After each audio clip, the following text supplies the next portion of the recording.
Hello friends, welcome to my YouTube channel. ಹೇಗಿದ್ದೀರಾ? ಇವತ್ತಿನ ವಿಡಿಯೋದಲ್ಲಿ ನಾನು ಒಳ್ಳೆ ಬ್ರೇಕ್ಫಾಸ್ಟ್ ರೆಸಿಪಿ ತೋರಿಸ್ತಾ ಇದ್ದೀನಿ.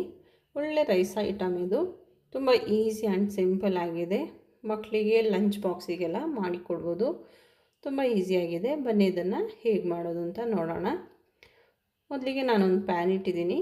ಅದಕ್ಕೆ 5ರಿಂದ 6 ಟೇಬಲ್ ಸ್ಪೂನಷ್ಟು ಎಣ್ಣೆ ಹಾಕ್ಕೊಂಡಿದ್ದೀನಿ. ಈಗ ಸಾಸಿವೆ ಹಾಕ್ಕೊಂಡಿದ್ದೀನಿ. ಇದಕ್ಕೆ ನೆಲಗಡಲೆ ಹಾಕ್ತಾಯಿದ್ದೀನಿ.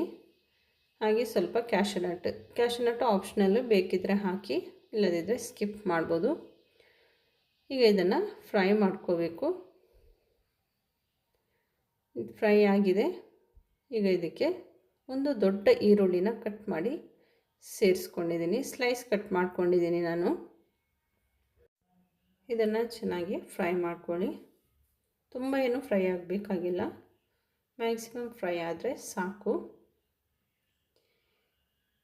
ಇಷ್ಟು ಫ್ರೈ ಆದರೆ ಸಾಕು. ಈಗ ಇದಕ್ಕೆ ಹಸಿಮೆಣಸನ್ನು ಹಾಕ್ತಾಯಿದ್ದೀನಿ. ಹಸಿಮೆಣಸು ನಿಮಗೆ ಖಾರಕ್ಕೆ ಎಷ್ಟು ಬೇಕೋ ಅದನ್ನು ನೋಡಿ ಹಾಕ್ಕೊಳ್ಳಿ. ನಾನು ನೆಕ್ಸ್ಟ್ ಖಾರದ ಪುಡಿ ಕೂಡ ಆ್ಯಡ್ ಮಾಡ್ತಾಯಿದ್ದೀನಿ. ಅದಕ್ಕೆ 2 ಹಸಿಮೆಣಸನ್ನು ಹಾಕ್ಕೊಂಡಿದ್ದೀನಿ. ಈಗ ಇದಕ್ಕೆ ಜಿಂಜರ್ ಗಾರ್ಲಿಕ್ ಪೇಸ್ಟ್ ಹಾಕ್ತಾಯಿದ್ದೀನಿ. ಅರ್ಧ ಟೀ ಸ್ಪೂನಷ್ಟು ಹಾಕಿ ಇದನ್ನು ಚೆನ್ನಾಗಿ ಫ್ರೈ ಮಾಡ್ಕೊಳ್ಳಿ. ಅದರ ಹಸಿ ವಾಸನೆ ಎಲ್ಲ ಹೋಗಬೇಕು, ಅಲ್ಲಿವರೆಗೂ ಇದನ್ನು ಫ್ರೈ ಮಾಡ್ಕೊಳ್ಳಿ. ಇದೀಗ ಫ್ರೈ ಆಗಿದೆ. ಇದಕ್ಕೆ ಈಗ ಅರಿಶಿಣ ಹುಡಿ ಹಾಕ್ತಾಯಿದ್ದೀನಿ. ನಾವು ಚಿತ್ರಾನ್ನಕ್ಕೆಲ್ಲ ಹೇಗೆ ಅರಿಶಿಣ ಹುಡಿ ಹಾಕ್ತೀವೋ ಅದೇ ರೀತಿ ಹಾಕ್ಕೋಬೇಕು. ಈಗ ಖಾರದ ಪುಡಿ ಹಾಕ್ತಾಯಿದ್ದೀನಿ. 1/4 ಟೀ ಸ್ಪೂನಷ್ಟು. ಸ್ವಲ್ಪ ಧನಿಯಾ ಪುಡಿ, ಒಂದು 1/4 ಟೀ ಸ್ಪೂನಷ್ಟು ಗರಂ ಮಸಾಲ ಪೌಡರ್ ಹಾಕ್ಕೊಂಡಿದ್ದೀನಿ. ಎಲ್ಲನೂ ಸ್ವಲ್ಪ ಸ್ವಲ್ಪ ಹಾಕ್ಕೊಳ್ಳಿ. ಮೈಲ್ಡಾಗಿ ಮಸಾಲ ಫ್ಲೇವರ್ ಇರಬೇಕು ಅಷ್ಟೇ. ಗರಂ ಮಸಾಲ ಪೌಡ್ರ್ ಬದಲು ನೀವು ಚಕ್ಕೆ ಲವಂಗನ ಯೂಸ್ ಮಾಡ್ಕೋಬೋದು. ಇಲ್ಲಿ ನಾನು ಬೇಯಿಸಿಟ್ಟಿರುವಂಥ ತರಕಾರಿ ಹಾಕ್ಕೊಂಡಿದ್ದೀನಿ. ಬೀನ್ಸ್, ಕ್ಯಾರೆಟ್ ಹಾಗೆ ಬಟಾಣಿ ಕೂಡ ಬೇಯಿಸಿ ಹಾಕ್ಕೊಂಡಿದ್ದೀನಿ. ಮೊದಲೇ ಬೇಯಿಸಿ ಇಟ್ಟರೆ ತುಂಬ ಈಸಿ, ಬೇಗ ಆಗುತ್ತೆ ಈ ರೆಸಿಪಿ ಕೂಡ. ಸ್ವಲ್ಪ ಉಪ್ಪು ಹಾಕ್ಕೊಳ್ತಾ ಇದ್ದೀನಿ ನಾನು.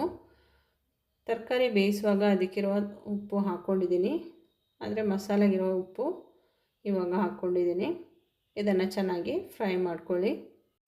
ಇದಾಗಿದೆ. ಈಗ ರೈಸ್ ಹಾಕ್ಕೋಬೇಕು. ರೈಸ್ ಹಾಕೋ ವಿಡಿಯೋ ಸ್ಕಿಪ್ ಆಗಿದೆ.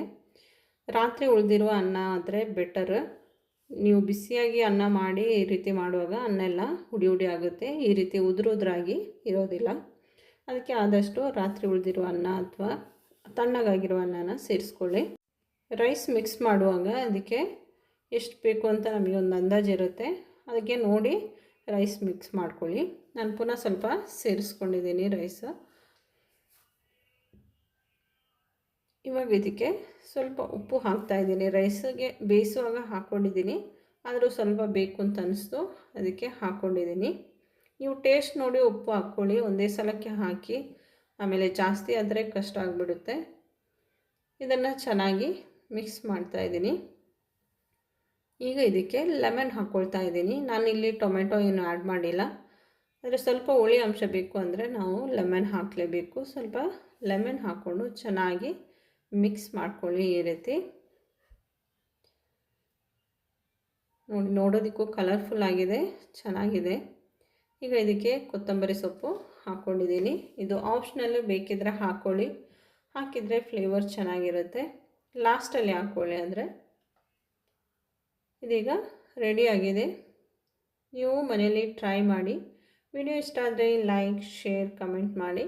ಹಾಗೆ ಇದುವರೆಗೆ ನನ್ನ ಚಾನಲ್ ಸಬ್ಸ್ಕ್ರೈಬ್ ಮಾಡದೆ ನೋಡ್ತಾ ಇದ್ದರೆ ಸಬ್ಸ್ಕ್ರೈಬ್ ಮಾಡಿ, ನನಗೆ ಸಪೋರ್ಟ್ ಮಾಡಿ. Thank you for watching.